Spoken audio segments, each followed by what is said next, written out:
Hello, my friends. Are you ready to conquer those fears in the new year to get more of what you want? Well, stay tuned. I've got some special information just for you.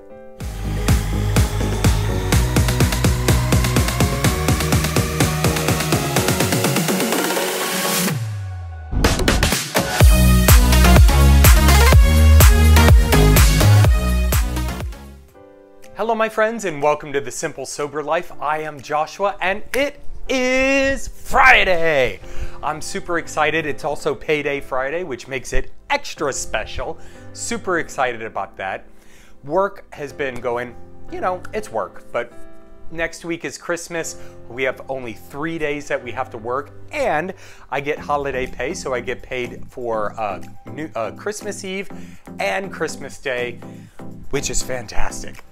Anytime I don't have to work and still get paid, I am loving it. I also got a raise at work. I hit my 90 days and I got my raise. Story behind this, my boss comes up to me. I'm bent over plates, working and whatnot, grabbing stuff. And this man has the unbelievable ability to just pop out of nowhere. And he's right behind me. Like, I'll turn around and he's there. Or I'll be doing something, talking to someone, and all of a sudden he'll come up and put his hand on my shoulder, and I'm like, what the? I need to put a bell on this man so I know where he is at all times. It's crazy. But he comes up to me and he's like, we really appreciate everything that you've done over the past 90 days, and I was able to get you a raise. Now, apparently for this area, a 50-cent raise is spectacular. I got more than that, which is wonderful. But the strange thing is I wasn't given the opportunity to sit down and actually chat with him like I had hoped and anticipated. I had the whole conversation planned out in my head. I was going to lay out the facts that, since I've been there, my area has been running way more efficiently, way more effectively. We're able to move things a lot quicker. I've implemented systems to keep things organized. The guy who I was working with when I first started quit, so I've been doing it all by myself, and they haven't had to hire anyone, so they're saving thousands of dollars every single week by only having one person there, and yada, yada, yada, yada, yada.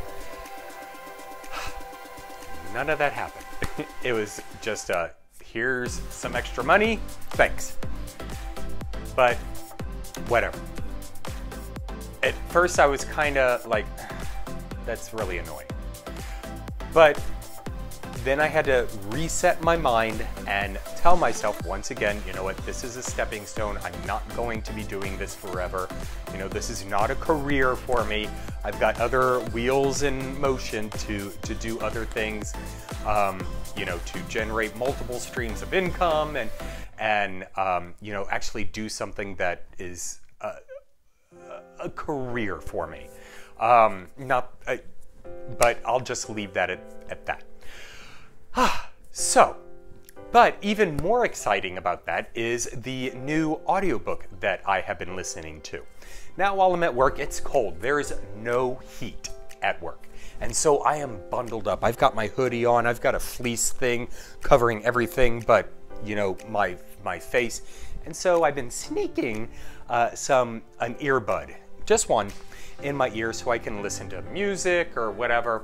And this week I started an audiobook because I got tired of, listening to hits from the 90s or hits from the 80s or musicals. So I've been listening to an audiobook, and a lot of the audiobooks that I have listened to are personal development, self-help, type of things. And I always pick up some value out of there and try and implement it into my life. And this one that I just started is absolutely fantastic. I relate to everything that she's saying. I pick up identifying remarks that, oh my gosh, I totally do that, and I didn't even realize it. Her name is,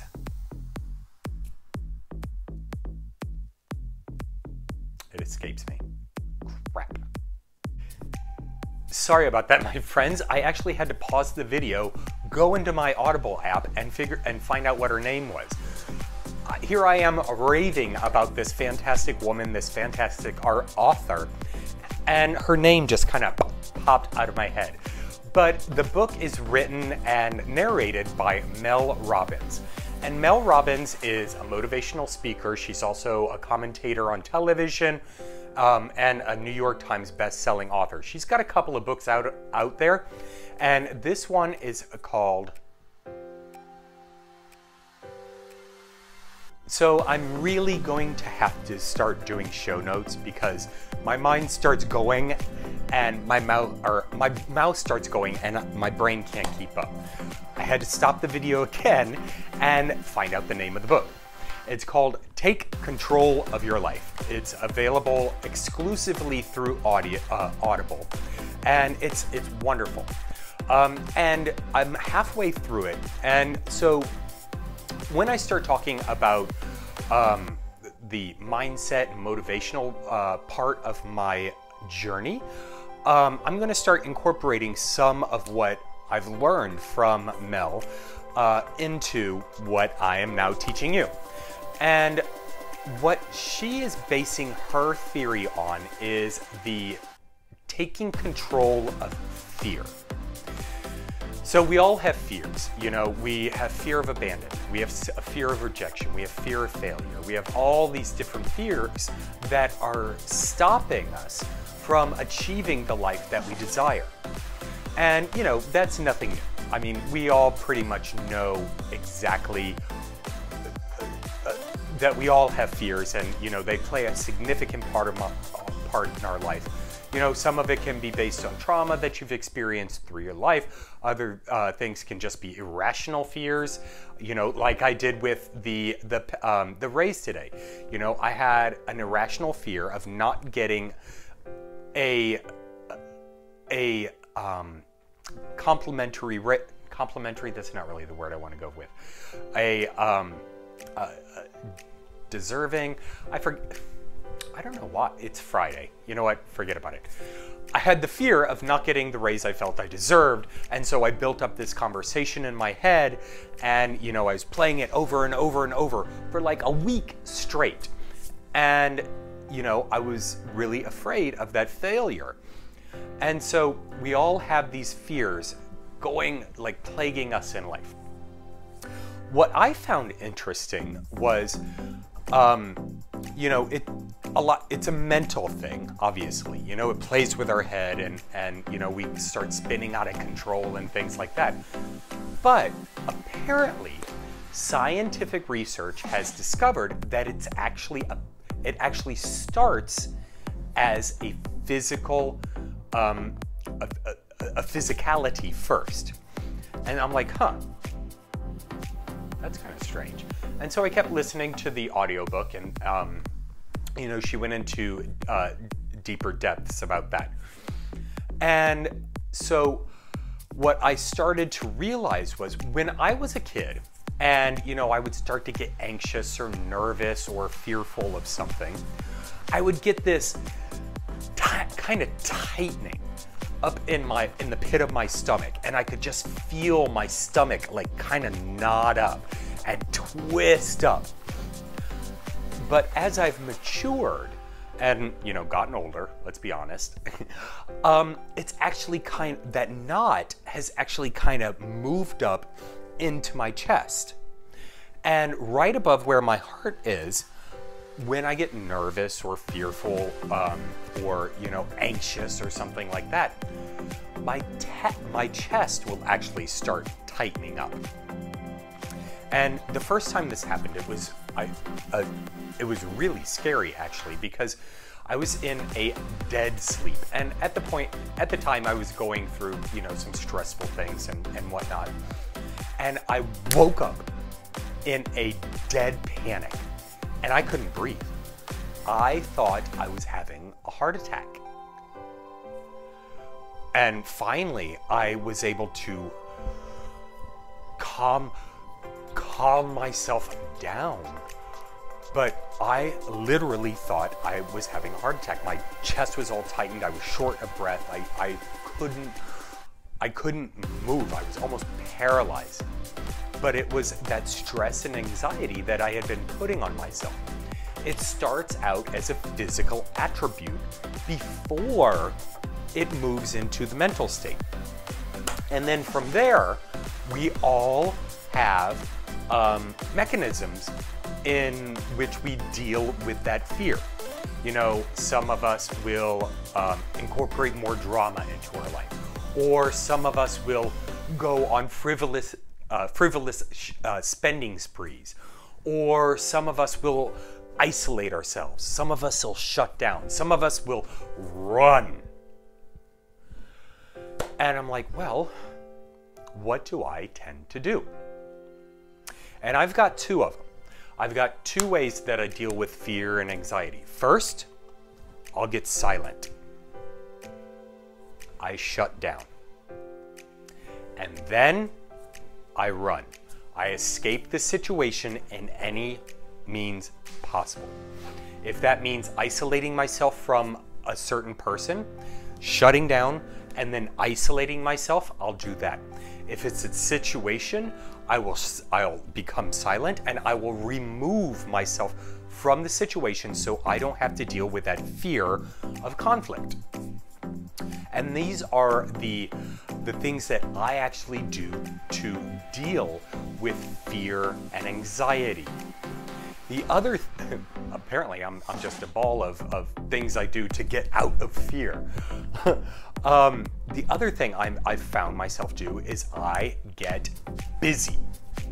I'll start working on videos. I'll start doing blog posts. I'll start writing on my book. I'll start, doing social media. I'll start a new education course. I'll start and just keep my mind, my physical self busy all the time, so that I don't have to think about what I'm afraid of. I don't have to do anything about it because I'm busy. I'm too busy to deal with that. And so that's another way that I deal with fear. And it's funny because it kind of works in that order. I'll shut down, remove myself from the person or situation that's causing me anxiety, and then I'll get busy doing something else. That's kind of eye-opening. That was mind-blowing for me to actually stop and think about it. And so she goes on to and I haven't gotten all the way through, and I'll elaborate more as I learn more from Mel. We have to identify what fears are holding us back, what physical triggers we enact that erupt when that fear starts taking place, and these physical reactions happen from early childhood. When I would get in trouble as a kid, my first thing was to go silent and then escape down into my room alone. And I knew that as long as I was quiet, out of sight, out of mind, not to be heard, I was unlikely to get in trouble. And, I carried that on through my adulthood. And I'm still doing it today.